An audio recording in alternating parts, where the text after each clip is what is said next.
Bueno, buenas tardes, hermanos, hermanas. Vamos a continuar estudiando el Evangelio de Juan. Tenemos un título poderoso, una pregunta profunda. ¿Qué es la verdad? ¡Wow! Impresionante. Hemos de recordar que estamos en un pasaje, en unos versículos, donde Juan, en su narrativa, hace como un relato paralelo.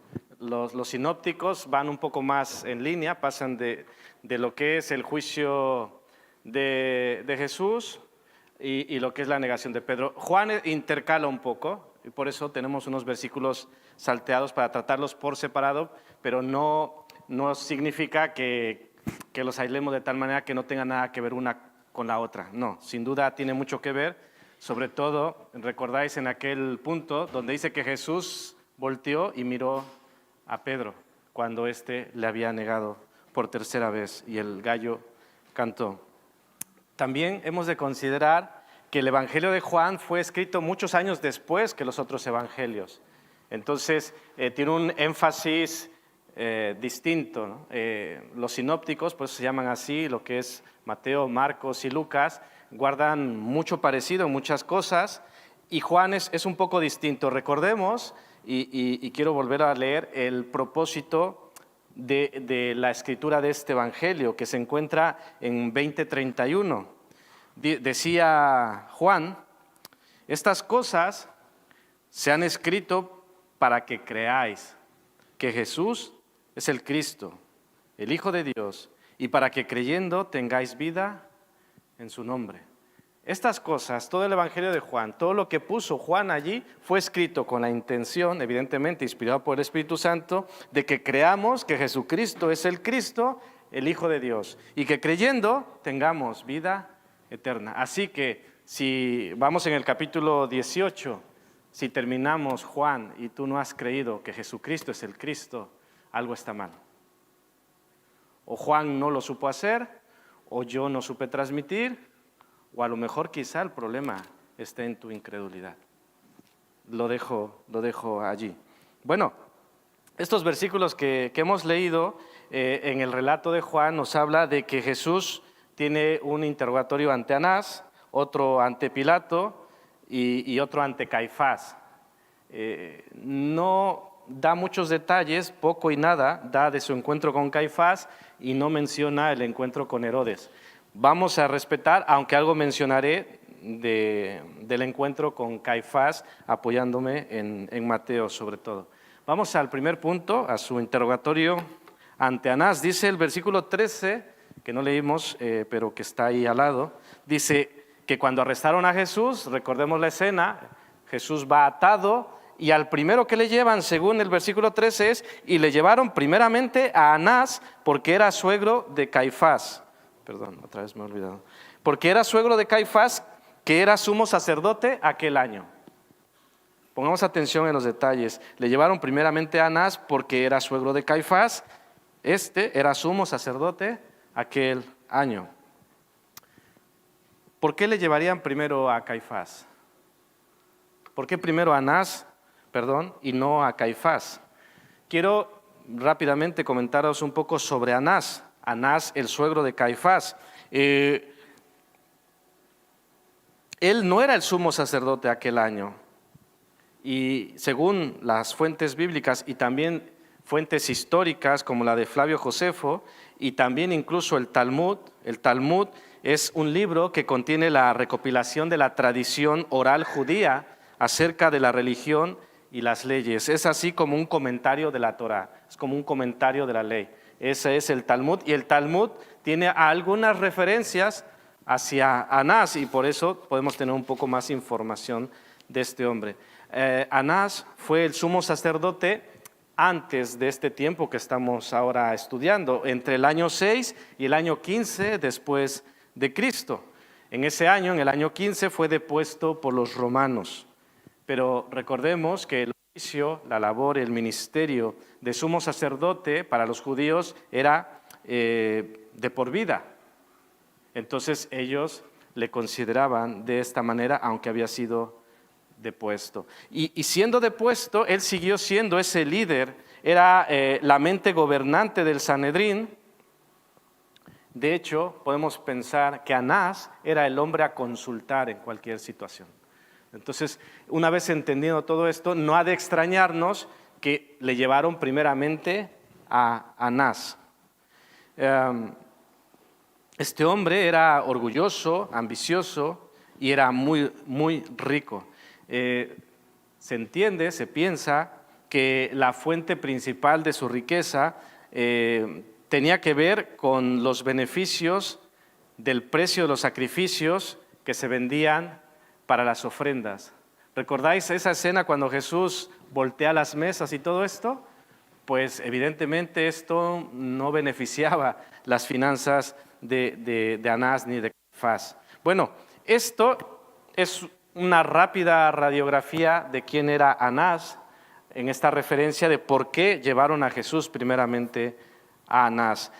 Estando ya en su presencia, Anás hace una pregunta, versículo 19. Le pregunta acerca de sus discípulos y de su doctrina. Pero fijaros lo que dice el versículo 19. Y el sumo sacerdote preguntó a Jesús acerca de sus discípulos y su doctrina. ¿Notáis algo raro aquí?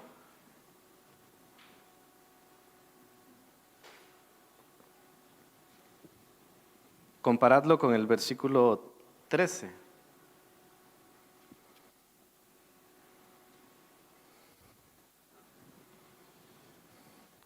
¿No? Bueno, no tenemos que pasar mucho tiempo aquí. Simplemente es que el versículo 13 nos dice que fue llevado a Anás y que el sumo sacerdote en aquel tiempo era Caifás. Y cuando le está interrogando a Anás, dice que el sumo sacerdote le pregunta. Entonces dices, ¿por qué le dicen sumo sacerdote a Anás? Si el que era el sumo sacerdote era Caifás. Bueno,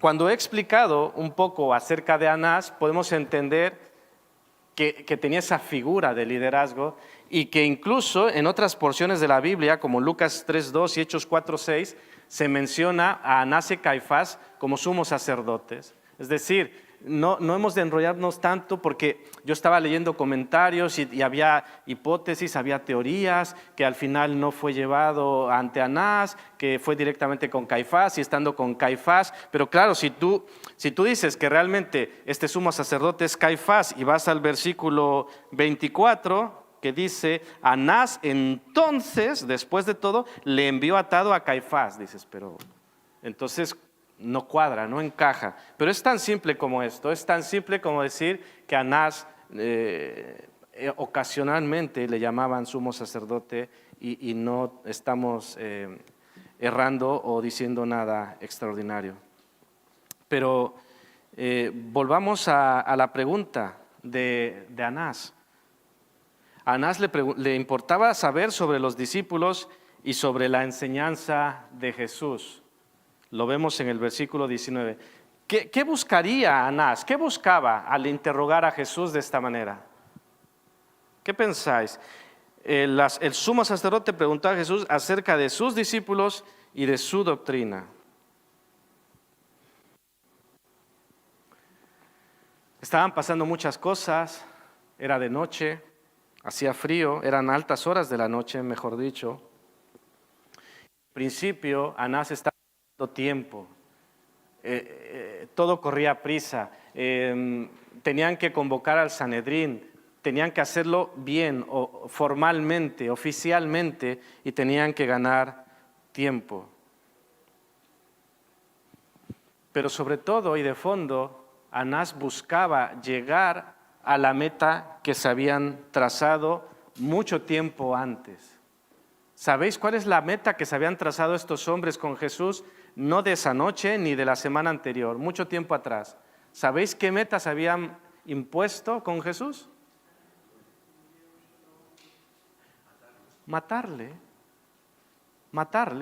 Y entonces ellos buscaban no las circunstancias verdaderas, los acontecimientos, no un verdadero o un buen testimonio, buscaban llegar a donde ellos habían dicho que tenían que llegar y simplemente buscaban las formas, las estrategias de llegar allí donde ellos querían llegar.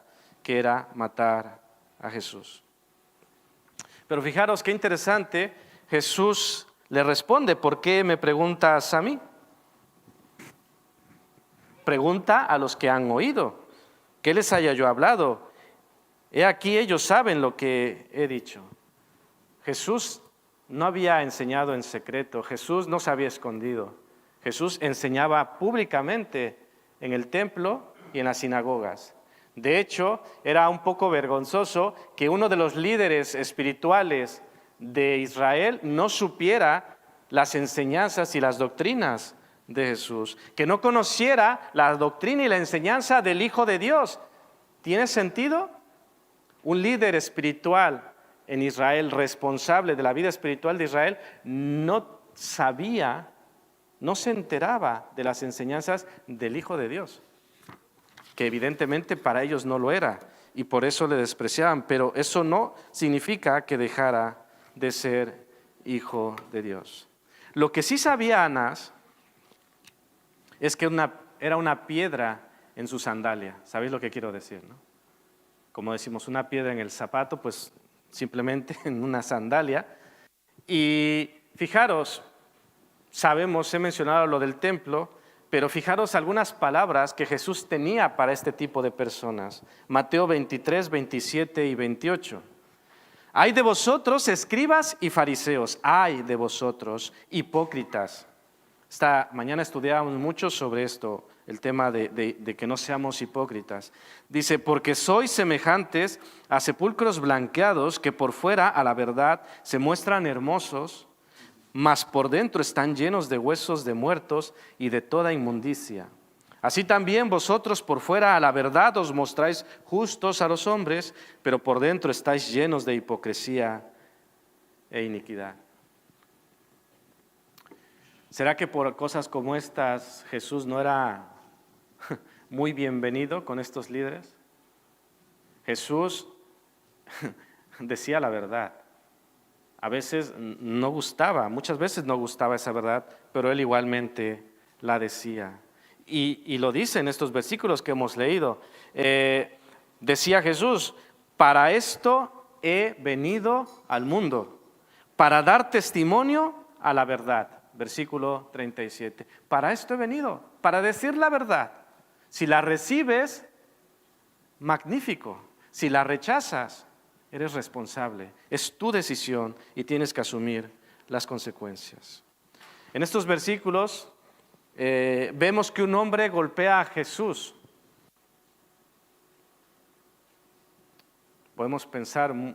Podríamos hablar mucho en este sentido, pero lo que me hace pensar a mí, o lo que me hacía pensar cuando yo leía esto, es una muestra de cómo solemos reaccionar muchas veces nosotros ante la verdad. ¿Sabéis? Es como calla, es un rechazo, es un repudio, incluso reaccionamos con violencia. No quiero escuchar, calla, no me caes bien, vete de aquí o me voy yo. Pero Jesús acaba de decir la verdad, y aún así lanza otra pregunta y un argumento y un razonamiento que dice, si he hablado mal, testifica en qué está el mal. Es decir, si me has golpeado, ¿por qué me golpeas? Dice Jesús en el versículo 23. Si he hecho mal, dímelo. ¿Qué es lo que he hecho mal? No había dicho ni una mentira, ni había dicho nada malo. Simplemente había dicho la verdad.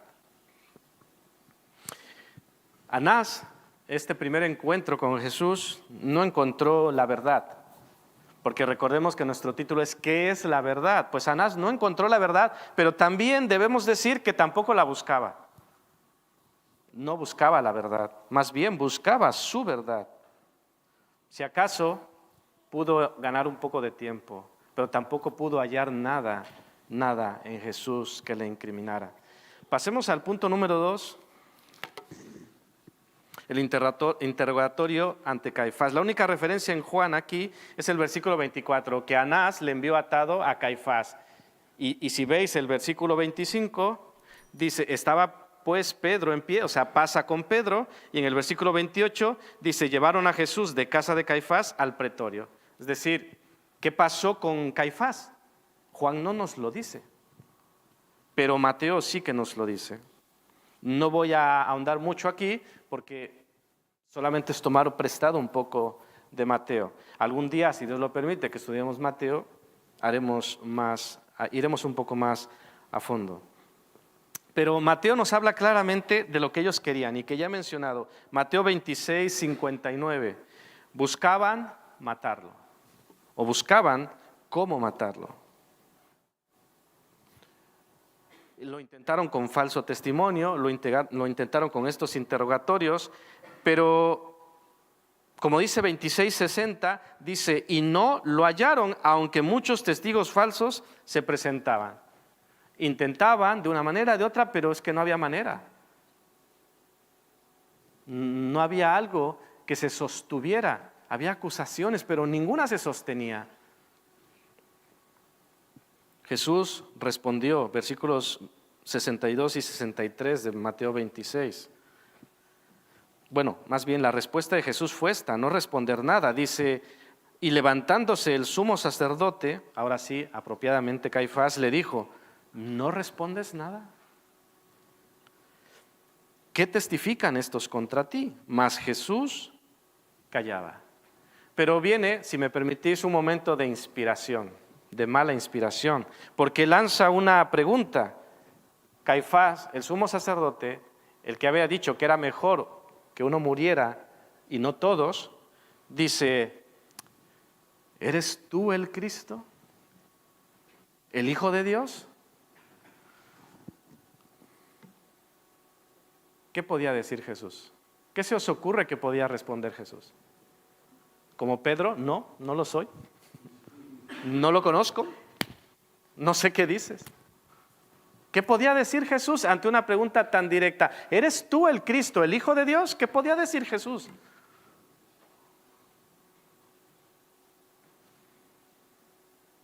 Y por fin, habían dado en el blanco. Por fin Jesús dijo, tú lo has dicho. Tú lo has dicho. Y además os digo que desde ahora veréis al Hijo del Hombre sentado a la diestra del poder de Dios y viniendo en las nubes del cielo. Blasfemia.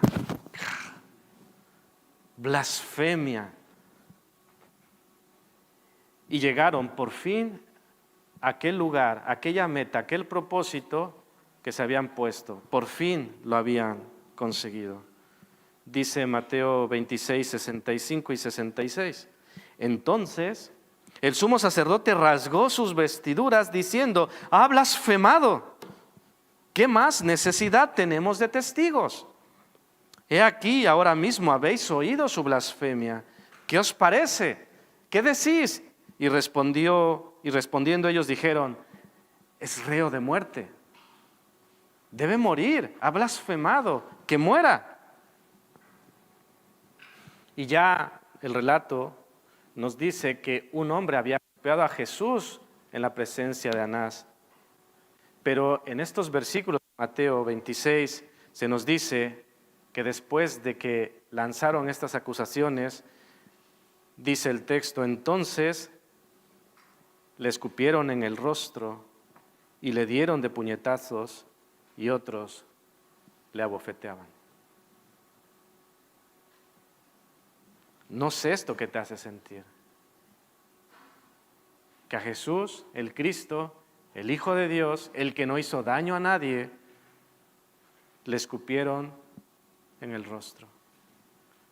Le dieron de puñetazos y otros le abofeteaban.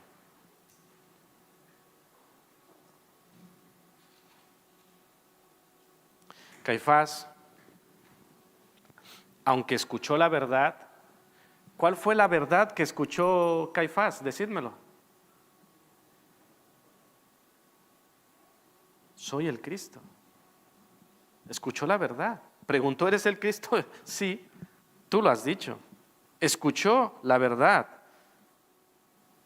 Y sin embargo tampoco buscaba esa verdad. no buscaba la verdad, buscaba, como habíamos dicho, su verdad. Este hombre debe morir, me es incómodo, debe morir. Así que no halló la verdad, porque no la buscaba. Pasemos al punto tercero, el interrogatorio ante Pilato, versículos 28 al 40. Dice esta porción, versículo 28, llevaron a Jesús de casa de Caifás al pretorio, era de mañana. Cuando arrestaron a Jesús, era de noche, y para estas horas era ya de mañana. Habían pasado muchas horas. Interrogatorio aquí, interrogatorio allá, golpe aquí, golpe allá. Era ya de mañana cuando es llevado ante Pilato. Tenían que formalizar todo aquel asunto. Pero a Jesús todavía le quedaba un largo recorrido. Habían pasado muchas horas, muchas cosas, pero tenía que llegar a una cruz y todavía faltaban muchas cosas. Como he mencionado, tenía que pasar por Pilato, luego por Herodes, luego tenía que volver con Pilato hasta que fue llevado al monte Gólgota para ser clavado en una cruz. Bueno, ante este interrogatorio, y parafraseando un poco, es como decir Pilato, cuando ve a Jesús ahí, dice, ¿qué hace este hombre aquí? ¿Para qué lo habéis traído? Bueno, a los judíos no se les permitía ejecutar a nadie. Y como ellos querían que Jesús muriera, pues esa es la razón básica por la que ellos estaban ahí. Necesitamos que ejecutes algo que nosotros hemos ya decidido, pero como somos muy obedientes, somos muy correctos, pues venimos ante las autoridades correspondientes para que ejecuten lo que hemos decidido. Por eso estaban allí, para hacerlo legalmente. Un comentarista o varios nos hacen ver que tiempo después con Esteban no tuvieron estos cuidados. Recordemos que en Hechos 7 a Esteban, ¿qué le hicieron? Lo apedrearon y no fueron a pedir permiso. También históricamente se nos muestra que las autoridades romanas en ciertos momentos se hacían de la vista gorda. Lo que no querían eran problemas, quería la pax romana, ¿sabéis? No pasa nada, todo está bien. Y en ocasiones se hacían de la vista gorda. Pero este es otro momento, es el momento en que Jesús es llevado ante Pilato. Pero resulta que se topan ante un problema, porque Pilato les pregunta, ¿por qué lo traes? Ellos dicen, si te lo hemos traído es por algo. Así que no hagas muchas preguntas, haz lo que tienes que hacer. El problema es que las razones judías por las que Jesús estaba allí, poca importancia tenía para los romanos. ¿Cuál era la acusación judía para Jesús? ¿La recordáis? Blasfemia. Porque este hombre dice que es hijo de Dios. ¿Esto significaría algo para Roma? Poca cosa. Arregladlo vosotros. Son sus cosas, son vuestras cosas, son cosas de vuestras leyes, arregladlo vosotros. Pero ellos dan un giro estratégico y dicen, tenemos que hallar algo que le interese a Roma. Juan no lo menciona, pero Lucas sí nos menciona las acusaciones oficiales. Pervierte a la nación, prohíbe dar tributo al César y aduce que es el Mesías y rey de los judíos. Hombre, ¿un rey? ¿De qué estamos hablando? Además se opone a César y pervierte a la nación. Acusaciones que según ellos las habían investigado muy bien. Para sacar una muestra, os pregunto, ¿Jesús prohibía dar tributo al César? No. Dar al César lo que es del César y a Dios lo que es de Dios. Y sin embargo ellos tenían que encontrar de dónde y mintieron. No tenían problema en mentir. Bueno,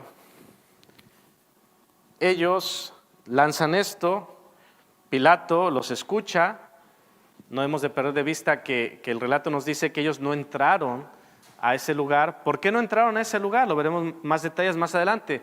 Pero en principio habían pasado de estar con Anás y Caifás, que eran judíos, y ahora estaban con Pilato, un gentil. Era la Pascua, y ellos no entraron a ese lugar. ¿Por qué no entraron a ese lugar? ¿Perdón? Para no contaminarse. Claro, porque estos señores eran muy correctos, ¿no? Eran muy buenos judíos. Entonces, no, hombre, no puedo hacer eso. Puedo hacer un montón de cosas más, pero esto no lo puedo hacer. Entonces, Pilato vuelve con Jesús y le pregunta, ¿eres tú el rey de los judíos? Versículo 33. Evidentemente, el texto no nos deja ver la motivación de Pilato, ¿no? Si es en tono de burla, si es una pregunta legítima, un interés legítimo. Podríamos pensar que se presta que simplemente le despreciaba, se burlaba, pero al final tampoco lo sabemos. Pero preguntémonos, ¿qué había detrás de su pregunta? Pero independientemente, nosotros no sabemos cómo estaba Pilato, a dónde quería llegar exactamente. Bueno, sí, sabemos un poco que él quería pasar de todo esto. Pero Jesús estaba allí y Jesús, como había dicho antes, vengo a dar testimonio de la verdad, y con Pilato también lo hizo. Así que le explicó que su reino no era de este mundo. Le dio a entender que su reino tenía un sentido más bien espiritual. Era un reino en los corazones de sus seguidores. El reino de Jesús está allí donde están las personas que han confiado en Él y se han sometido a su soberanía.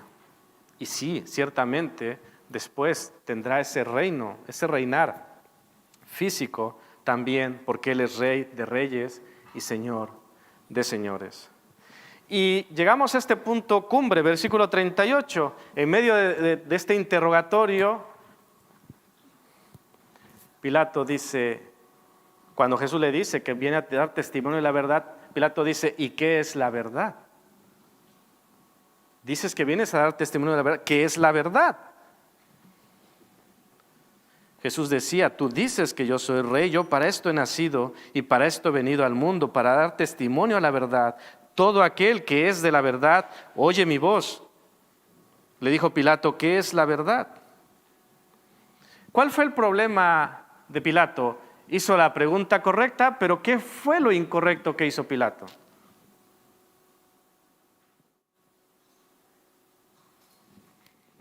Versículo 38. Le dijo Pilato, ¿qué es la verdad? Y cuando hubo dicho esto, salió otra vez. Es decir, lanzó la pregunta y no esperó a la respuesta. Una pregunta muy profunda que filósofos, tanto romanos como griegos, han debatido por mucho tiempo y no han llegado a una conclusión firme. Pilato no se esperó a la respuesta, pero yo quiero darte la respuesta. Bueno, Dios nos da la respuesta y yo quiero compartírtela. Si Pilato ya no estaba allí para escuchar la respuesta, pero tú estás aquí. Y si estás escuchando, si estás no solamente corporalmente, sino también estás prestando atención, te doy la respuesta de Jesús. ¿Qué es la verdad? ¿Alguien tiene una pista? Juan 14:6. Yo soy el camino y la verdad y la vida, y nadie viene al Padre si no es por mí. ¿Qué es la verdad? Yo soy la verdad, decía Jesús. Yo soy la verdad. Y Juan 17:17 nos dice, santifícalos en tu verdad. Tu palabra es verdad.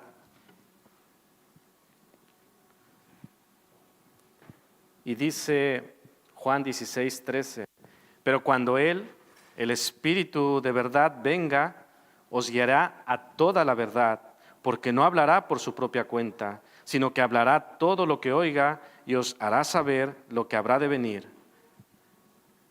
Jesús es la verdad, el Espíritu Santo es la verdad y su palabra es verdad.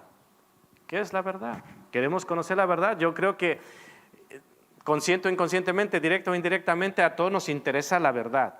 A ver, yo sé que hay verdades que no nos gustan, ¿no? Por ejemplo, cuando vamos a una báscula, queremos conocer esa verdad, esa verdad no. Pero en general, queremos la verdad. En general, queremos la verdad. Pues el Señor nos dice, yo soy la verdad. ¿Quieres la verdad? Aquí estoy. ¿Quieres ser guiado a la verdad? Recíbeme para que mi Santo Espíritu esté en ti y te guíe. Vea mi palabra, es mi revelación y mi palabra es verdad y serás santificado en la verdad, porque tu palabra es verdad.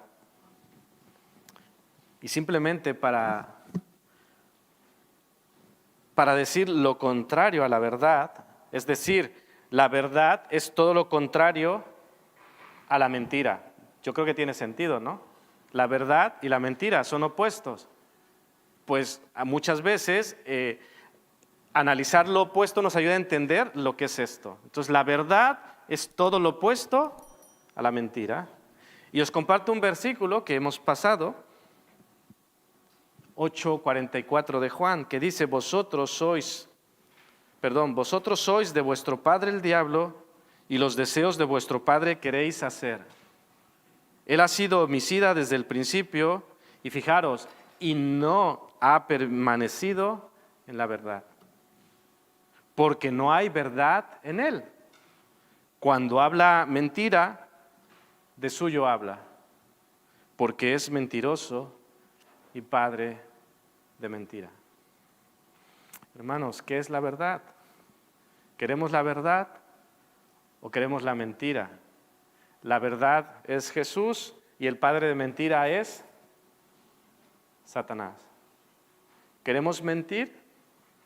¿Queremos practicar mentira? Es muy duro, pero si yo practico mentira, soy hijo del diablo. Porque el diablo es padre de mentira. ¿Y lo digo yo o lo dice la Biblia? Recordemos lo que acaba de decir Jesús.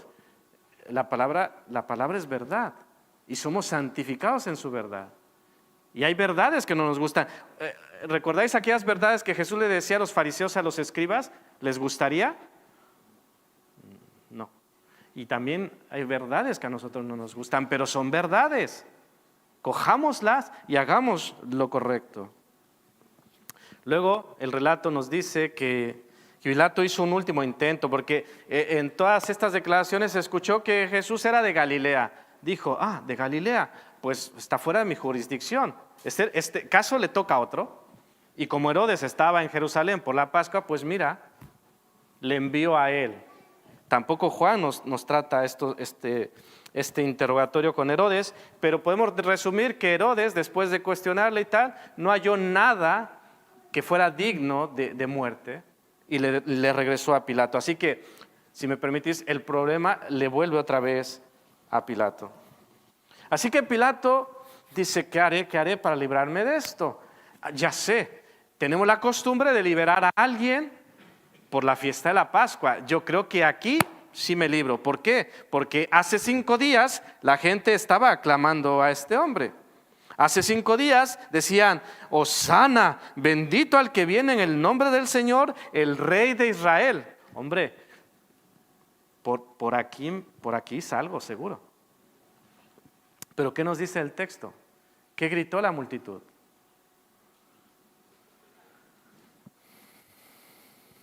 Una multitud manipulada pidió que liberaran a Barrabás, que era ladrón, que era sedicioso y que era asesino. Y en cambio, ¿qué pidieron para Jesús? A Jesús, crucifícale. Increíble, ¿no? ¿Hasta dónde podemos llegar? A un sedicioso, ladrón y asesino, libéralo. Al autor de la vida, al que nos amó, al que vino a dar todo por nosotros, al que se despojó a sí mismo, a Él crucifícale. ¿Hace bien su trabajo el enemigo de engañarnos? Hombre, lo hace muy bien. Así que esta última estrategia de Pilato no funcionó y al final tuvo que ceder.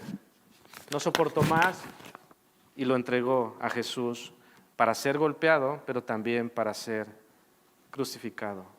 Así que en esta búsqueda de la verdad, Pilato hizo una pregunta correcta. Irónicamente, tenía enfrente a la respuesta, que es la verdad. Ahí, está ahí. Pero tampoco buscaba la verdad. Simplemente buscaba conservar su puesto. Buscaba su estatus, que no pasara nada y que no perdiera ese nivel. Así que esto es básicamente, hay mucha información, sé que me dejo un montón de cosas, pero hay que coger algunas, hacer un énfasis y es lo que os quería mostrar de estos versículos para terminar con unas conclusiones y unas aplicaciones. Primer punto, religiosamente correctos. Pasaron muchas irregularidades en este tiempo, estas horas de la madrugada. Y sin embargo, por un lado tenemos irregularidades y por otro lado vemos, curiosamente, que tenían especial cuidado en ciertas cuestiones religiosas, como lo que hemos mencionado, no entrar en el patio de un gentil, no, nos podemos contaminar.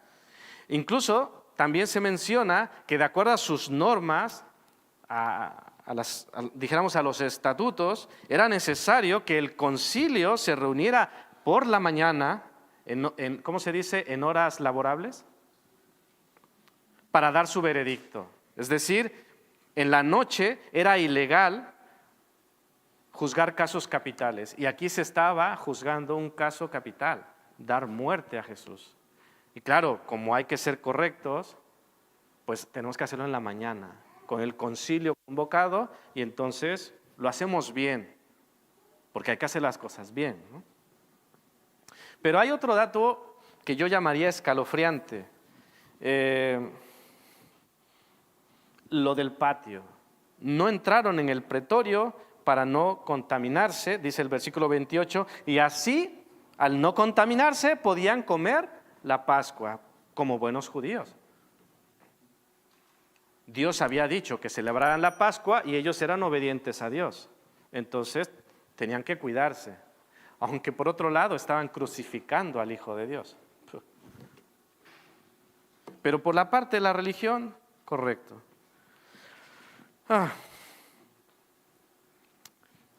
Aquí surge un aparente conflicto porque entran los tiempos. En versículos anteriores hemos estudiado que Jesús ya había comido la Pascua. Sí, la famosa escena conocida como la Santa Cena, como la Última Cena, perdón. Jesús había comido la Pascua. Entonces surge la pregunta, ¿y por qué estos hombres no la habían comido aún?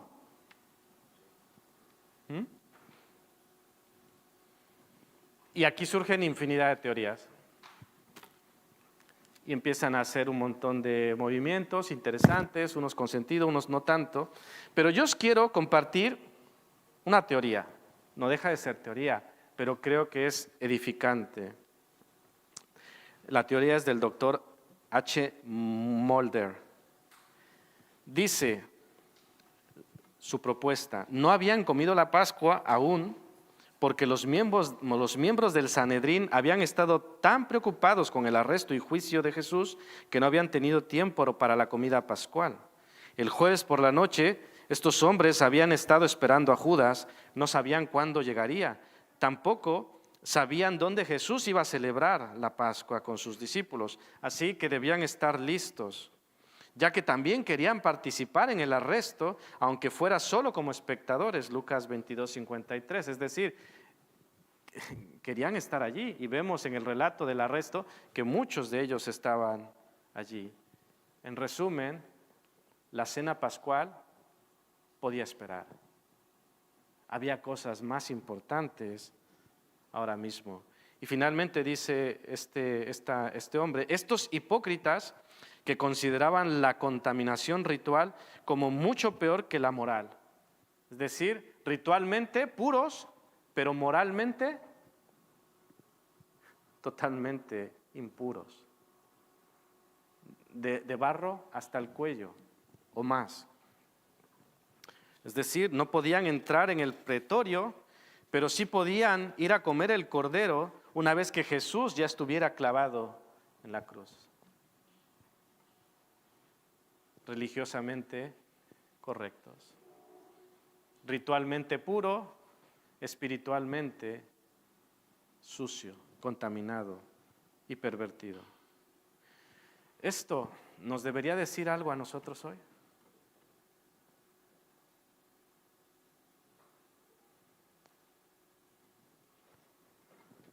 ¿Cuántas veces somos ritualmente puros, religiosamente correctos, moral, ética y espiritualmente incorrectos? Nos abstenemos de aquello que nuestra religión no nos permite, como a veces se dice, esto mi religión no me lo permite, pero luego nos permitimos todo lo que nos apetece. Deseos carnales, actitudes carnales, celos, envidias, contiendas, rivalidades, enemistades, etc. Por ejemplo, me presento a celebrar la Santa Cena religiosamente para luego no tener comunión con la iglesia. Es decir, ¿qué es la Santa Cena? ¿Qué decía Jesús cuando se reunió con sus discípulos? Es hacer memoria de Él, es recordar que Él murió y que Él resucitó. Pero también Jesús decía, ¿cuánto he deseado estar con vosotros? Y celebrar esta cena. Entonces yo religiosamente vengo, cumplo y luego me vuelvo a aislar. Religiosamente correcto, pero luego no tengo esa comunión, no me uno a ese propósito, a esa visión, a esa misión en la que todos somos llamados. Y cuando Jesús decía, he deseado estar con vosotros, he deseado estar con todos. No he deseado estar con unos cuantos. El Señor desea que todos participemos de esto. Que todos participemos de la Santa Cena, pero que también todos participemos del trabajo y de la misión de la iglesia. Amén.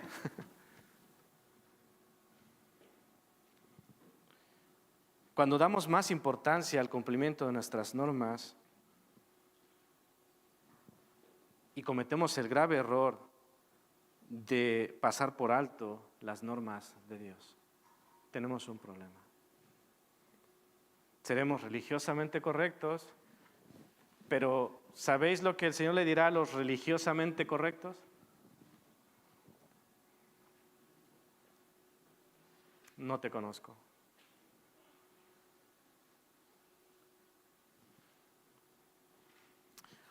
Hablemos del sufrimiento. El sufrimiento de Jesús. Vivimos tiempos en los que el sufrimiento está así y podemos llegar rápidamente a la conclusión de victimizarnos, ¿no? Es decir, cuánto sufro, cuánto padezco, esto no es justo, yo no he hecho nada malo, etcétera, y enrollarnos en este sentido. Pensemos en Jesús. Jesús estaba sometido a juicio, un juicio ilegal. En el mismo lugar, en el patio, estaba alguien, Pedro, por quien Jesús estaba también sufriendo. Y este hombre estaba, a la vez que Jesús sufría, quizá cuando le estaban dando puñetazos, había un hombre en ese lugar que le estaba negando en repetidas veces. En palabras de un escritor, fijaros lo que estaba sufriendo Jesús y evidentemente esto no describe lo que Jesús sufría, porque lo que Jesús sufría es más que esto, pero nos deja una idea bastante clara.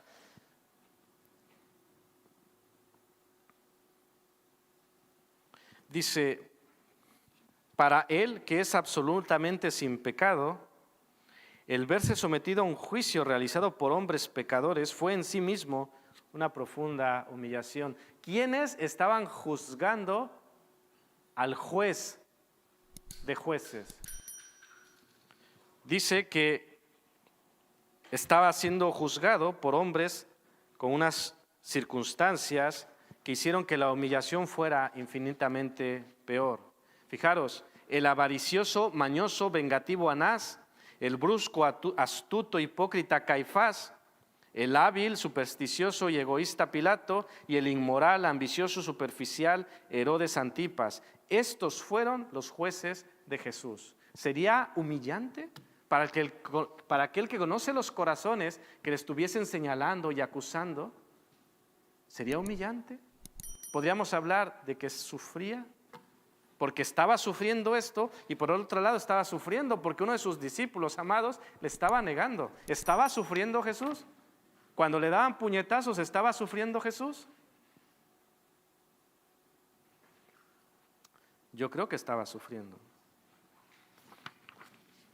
Pero pasemos a nosotros. 1 Pedro 2, 19 al 25 dice así: porque esto merece aprobación. Si alguno a causa de la conciencia delante de Dios sufre molestias padeciendo injustamente, pues qué gloria es si pecando sois abofeteados y lo soportáis. Ojo, si es por vuestra culpa, si habéis pecado. Mas, si haciendo lo bueno sufrís y lo soportáis, esto ciertamente es aprobado delante de Dios. Para esto fuisteis llamados. ¿En serio? ¿Para esto he sido llamado?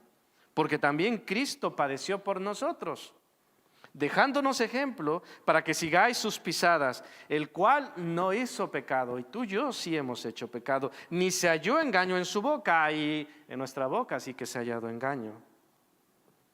Quien cuando le maldecían no respondía con maldición, cuando padecía no amenazaba, sino encomendaba la causa al que juzga justamente. Quien llevó él mismo nuestros pecados en su cuerpo sobre el madero, para que nosotros, estando muertos a los pecados, vivamos a la justicia, y por cuya herida fuisteis sanados.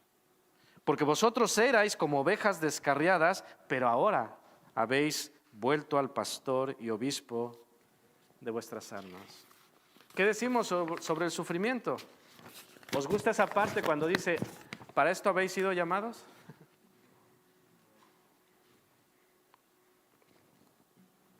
Pedro había llegado a un punto en que mintió para librarse. Él había sido muy valiente, había hecho muchas cosas correctamente, pero llegó un punto en que fue sobrepasado y mintió para librarse. Pero Jesús no tenía que mentir para librarse, ni nada por el estilo. ¿Qué podía haber hecho Jesús?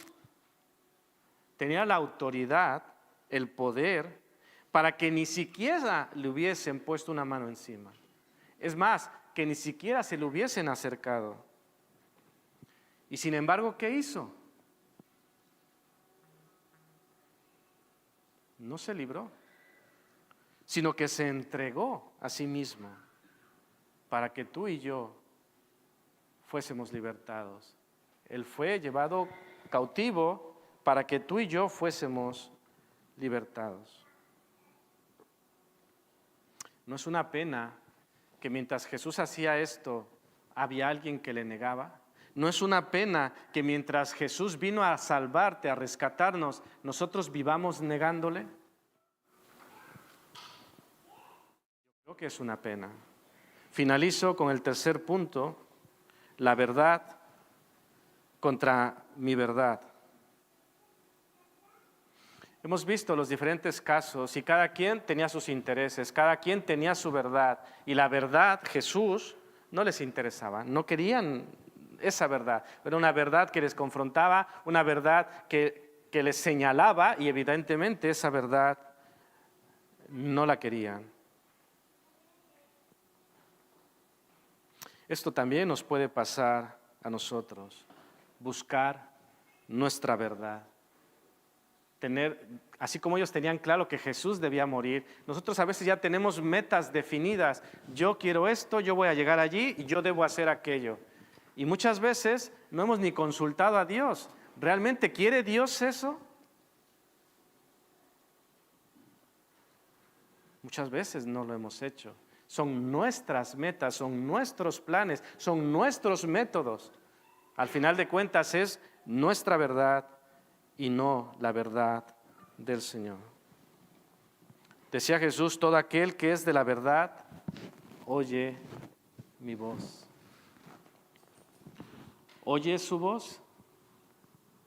¿Quieres oír su voz? El que es de la verdad oye su voz. Por complemento, el que no oye su voz no es de la verdad. Y el que no es de la verdad, ¿es de qué? De la mentira. Y el que es de la mentira, no me gusta. Ya no juego, diría un niño, ¿no? Yo ya no juego. Este juego no me gusta. Pues no es un juego. Es la vida real. Y tiene que ver con la vida eterna. ¿Oyes su voz? Por lo menos escuchas un gallo cantar por allí.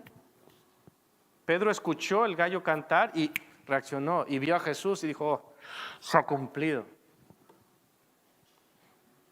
Todo aquel que es de la verdad, oye mi voz. ¿Queréis saber más verdades? La verdad es que tú y yo hemos pecado, ¿cierto? La verdad es que no, en ningún otro hay salvación, sino solo en Jesucristo. La verdad es que Jesús murió y resucitó de entre los muertos. La verdad es que Jesús vive y también la verdad es que Jesús volverá por aquellos que han entregado su corazón a Él. ¿Estás preparado para afrontar esta verdad? ¿Estás preparado para afrontar la verdad de que Jesús viene pronto? He aquí, vengo en breve, dice Jesús. ¿Estás preparado para esta verdad? ¿O pasas de la verdad? Si no estás preparado, puedes estar preparado. Ese es el mensaje del Evangelio, que ciertamente hemos pecado, pero que en Jesús tenemos salvación. Voy a terminar con una oración y si quieres puedes acompañarme en la oración. Padre Celestial, gracias porque nos has mostrado la verdad, porque te has mostrado a nosotros. La verdad es que duele, es que no me gusta que sea yo llamado mentiroso o que sea yo llamado pecador, pero al final de cuentas es la verdad. Hemos de reconocer que hemos pecado y, Señor, si no está en nosotros ahora el arrepentimiento, ponlo en nosotros, que podamos arrepentirnos, que tu Santo Espíritu haga que seamos movidos a ese dolor de haber causado daño a tu Hijo unigénito. Que podamos entender, que podamos oír tu voz, que nos llamas y que nos dices, aquí estoy esperándote. Señor, queremos estar preparados para la gran verdad de que tú vuelves. No solamente preparados en el sentido que vuelves, sino estar preparados y activos haciendo lo que nos has dejado hacer. Señor, gracias por brindarnos no solo la verdad, sino brindarnos la salvación en Cristo Jesús. Si tú no has hecho esta decisión por Cristo, hazla en esta tarde y di con tus propias palabras, Señor, perdóname, te ruego que me puedas salvar, ruego que tú seas mi Señor y mi Salvador, que tú controles mi vida. Tú eres el Rey, pero quiero que seas el Rey en mi vida y que tú hagas esa obra de redención en mí y en los míos. Te lo suplico y te rogamos todo esto, Padre eterno, en el nombre de Jesús. Amén.